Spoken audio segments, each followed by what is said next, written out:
ప్రతి గ్రామంలో ధాన్యం కొనుగోలు చేస్తున్నామన్నారు మంత్రి ఉత్తమ్ కుమార్ రెడ్డి. నల్గొండ జిల్లాలో పర్యటించిన మంత్రులు ధాన్యం సేకరణను పరిశీలించారు. దేశంలోని అత్యధిక పంట తెలంగాణలో వచ్చిందని చెప్పారు. మద్దతు ధరకు పంటను కొని రైతులను ఆదుకుంటామని చెప్పారు. 22,000 కోట్లు ఖర్చు చేసి 80 లక్షల మెట్రిక్ టన్నులు కొనబోతున్నామన్నారు. ట్రాన్స్పోర్ట్ విషయంలో కలెక్టర్లకు స్పష్టమైన ఆదేశాలు ఇచ్చామన్నారు. హమాలీల కొరత ఉన్నది వాస్తవమేనని చెప్పారు. బెంగాల్ ఎన్నికల కోసం హమాలీలు వెళ్లారని ఇప్పుడిప్పుడే రిటర్న్ అవుతున్నారని చెప్పారు. ప్రతి ఎకరానికి నీళ్లు ఇవ్వాలన్న ఆలోచన తమ ప్రభుత్వానిదన్నారు మంత్రి కోమటిరెడ్డి వెంకటరెడ్డి. రైతులకు సాగునీరు వస్తే వ్యవసాయం మరింత సుభిక్షం అవుతుందని చెప్పారు.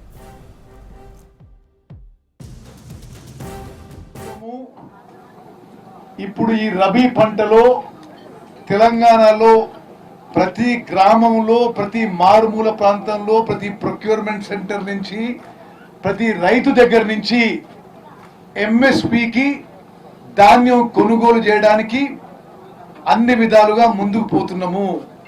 ఇది భారతదేశంలోనే రికార్డు స్థాయి పంట, రికార్డు స్థాయి ప్రొక్యూర్మెంట్. ఇంత పంట పండడం కానీ, ఇంత ప్రొక్యూర్మెంట్ కానీ స్వతంత్ర భారతదేశ చరిత్రలో ఎక్కడ జరగలేదు. ఎంత పంట పండినా తెలంగాణ వరి రైతుకి మేలు జరగాలనే ఉద్దేశంతో ఎంఎస్పి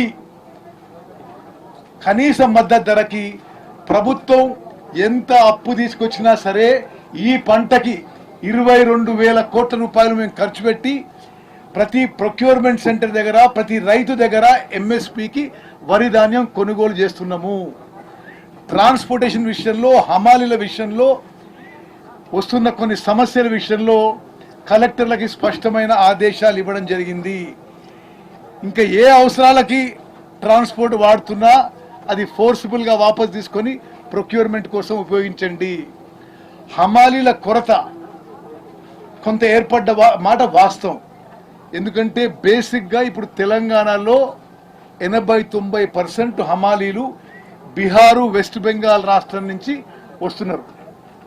మరి ఇప్పుడు ఈ మధ్య వెస్ట్ బెంగాల్లో ఎన్నికలు జరిగినాయి కాబట్టి ఆ సంఖ్యలో హమాలీలు ఇంకా వాపస్ రాలే, వస్తున్నారు. ఇంకా 3-4 రోజుల్లో పరిస్థితి పూర్తిగా హమాలీల పరిస్థితి షార్ట్ ఫాల్ కూడా ఫుల్ఫిల్ అవుతుంది. మరి లారీల విషయంలో, హమాలీల విషయంలో ప్రభుత్వం ఏమేమి చేయగలుగుతో అన్ని విధాలుగా చేస్తున్నాము. నేను మళ్ళీ చెప్తున్నా, కేవలం ఈ ఒక్క పంటకి వరి కొనుగోలుకి 22,000 కోట్ల రూపాయలు సివిల్ సప్లైస్ కార్పొరేషన్ అప్పు తీసుకొని తెలంగాణలో ప్రతి రైతు దగ్గర ఎంఎస్పికి వరి కొనుగోలు చేయడానికి ముందుకు పోతున్నాము. తాలు తరుగు విషయంలో ఏ మిల్లర్ కానీ, ఏ ట్రేడర్ కానీ, ఏ రైతుకి ఇబ్బంది పెట్టినా కఠిన చర్యలు తప్పవని చెప్పి కూడా ప్రభుత్వం తరఫు నుంచి కూడా హెచ్చరిస్తున్నాం. సివిల్ సప్లై ఇరిగేషన్ మినిస్టర్ మన జిల్లాలో ప్రతి ఎకరానికి, మన కాన్సెన్స్ లో ప్రతి ఎకరానికి నీళ్లు ఇవ్వాలని 450 కోట్ల లైనింగ్ తో పాటు ఎస్ఎల్పిసి సొరంగం మన 50 ఏళ్ల కోరిక ఇప్పుడు 1 కిలోమీటర్ కొత్త టెక్నాలజీతో పని మొదలు పెట్టించారు. అది పూర్తి అయితే అప్పుడు ఇంకా ధాన్యం డబల్ పెరుగుతుంది మీ దగ్గర. ఇప్పుడు అప్పుడు మేము కొనడానికి ఇంకా మేము పెద్ద కష్టపడాలి. అప్పుడు అలాంటి పనులు కూడా పూర్తి చేస్తున్న ఉత్తమ్ కుమార్ రెడ్డి గారికి ధన్యవాదాలు. రైతుల పక్షాన ఇలా రైతుల కోసం 6 రోజులు ఉచిత కరెంట్ ఇస్తా అంటే దేశంలో ఎక్కడ లేదు. అందరు నవీన్లు, కొందరు ఏరళ చేసారు.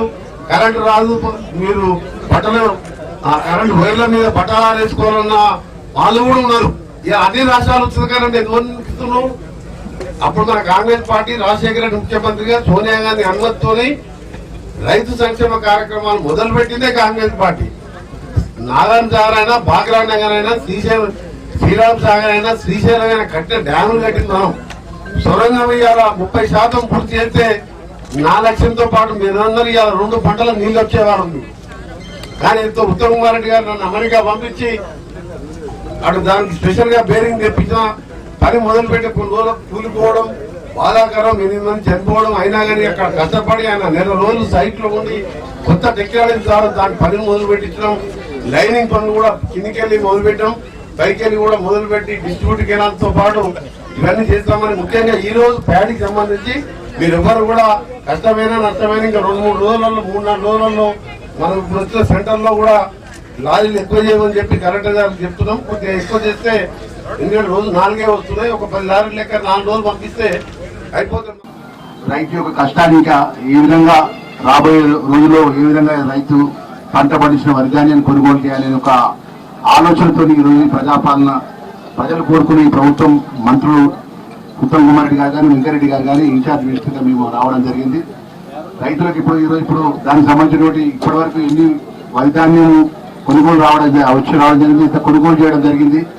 రాబోయే రోజుల్లో ఏ విధంగా ముందుకు పోతున్న విషయాన్ని కూడా మంత్రి గారు చెప్తున్న విషయాన్ని కూడా మనవి చేసుకుంటూ మీడియా మిత్రులు కూడా మేము మనవి చేస్తున్నాం. దయచేసి ఎప్పుడు ఊహించిన విధంగా ఈసారి వరి పెద్ద ఎత్తున పంట వచ్చింది.